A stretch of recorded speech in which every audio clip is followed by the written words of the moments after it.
తుక్కుగూడ సభ గురించి మంత్రి పొంగులేటి శ్రీనివాసరెడ్డి మీడియాతో మాట్లాడుతున్నారు. లైవ్ లో చూద్దాం. పెద్ద ఎత్తున ఏదో ఆర్భాటంగా మీరు చేయాలని చూస్తున్నారు. ప్రతిదీ రైతన్న గమనిస్తానే ఉన్నాడు. రైతుల చాటున మీరు ఇరిగేషన్ సెక్టార్ లో కానీ లేకుంటే మార్కెటింగ్ సెక్టార్ లో కానీ చిట్ట చివరికి మా యాదవన్నలకు ఇస్తున్న గొర్రెలతో సహా దోచుకున్న ప్రభుత్వం మీ ప్రభుత్వం తప్ప కాంగ్రెస్ ప్రభుత్వాన్ని కానీ కాంగ్రెస్ లో ఉండే మా గౌరవ ముఖ్యమంత్రి రేవంత్ రెడ్డి గారిని కానీ మిగతా మంత్రుల్ని కానీ అనే నైతిక హక్కు మీకు లేదని ఈ వేదిక ద్వారా మిమ్మల్ని మరొక్కసారి ప్రశ్నిస్తున్నా. ఈ ప్రభుత్వానికి చిత్తశుద్ధి ఉంది, ఈ ప్రభుత్వానికి ఆలోచన ఉంది, ఈ ప్రభుత్వానికి దూరదృష్టి ఉంది.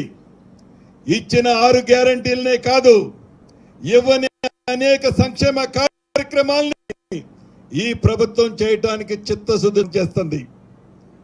ఎన్ని అప్పులు చేసినా అప్పులు చేశారు అని కుంటిషాకు ఈ ప్రభుత్వం చూపించే ఉద్దేశం లేనే లేదు.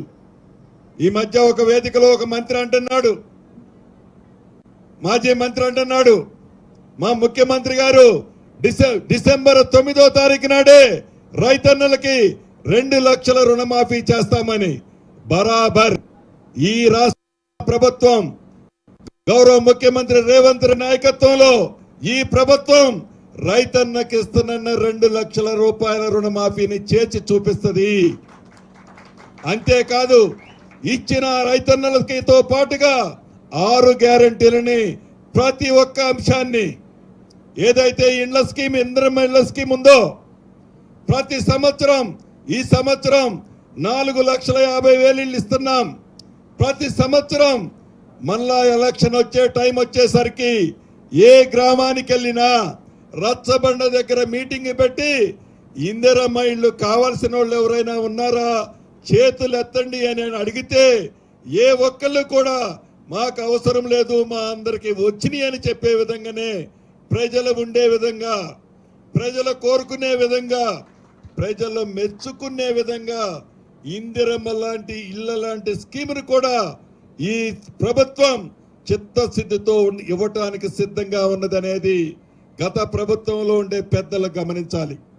అంతేకాదు అనేక వాక్కులు చవాక్కులు, కరప్షన్కి కింగులైన వాళ్ళు, కరప్షన్కి మారుపేరైన గత పెద్దలు కరప్షన్ ఎలా చేయాలనో తెలంగాణ ప్రజలకు నేర్పిన గతంలో ఉన్న మాజీ మంత్రులు, మాజీ ముఖ్యమంత్రులు ఒక ఏళ్ళు ఈనాడు కాంగ్రెస్ పార్టీలోకి వెళ్ళి చూపిస్తున్నారు. 100 రోజులు పూర్తయింది మా ప్రభుత్వం వచ్చి. ఒక ఏళ్ళు 100 రోజుల్లో మాకెళ్ళి చూపిస్తే 4 ఏళ్ళు 10 సంవత్సరాలు మీరు ఏం చేశారో మీరే అర్థం చేసుకోండి. కరప్షన్కి కింగులు మీరు, కాంగ్రెస్ పార్టీలో ఉండే నాయకులు కాదు. అలాంటి ఆలోచన లేదు. ప్రజల పక్షాన పోరాటం చేసే నాయకులు, ప్రజల పక్షాన నిలబడే నాయకులు, ప్రజలకి మద్దతుగా ఉండే ప్రభుత్వం ఇందిరమ్మ ప్రభుత్వం అని గమనిస్తాలని తెలుపుతూ విమర్శ చేయటానికి ముందు రైతన్నల మీద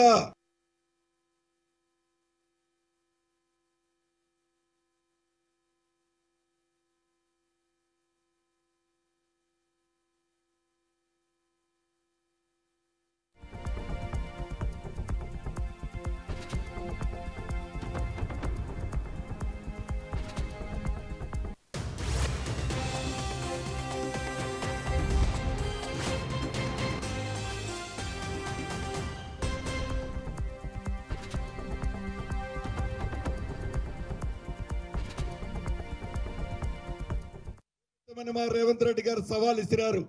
24 గంటలైంది, కనీసం ఆ విషయాన్ని స్పందించట్లేదంటే మీ యొక్క గ్లోబల్ ప్రచారం, మీ అబద్ధాలు, మీ మాయమాటలు మళ్ళీ తెలంగాణ ప్రజలని మభ్యపెట్టి పార్లమెంటు ఎన్నికల్లో లబ్ధి పొందాలి అని మీ ఆలోచన ఏదైతే ఉందో తెలంగాణ ప్రజలు అసెంబ్లీ ఎన్నికల్లో కర్రు కాల్చి ఒకసారి ఓత పెట్టారు.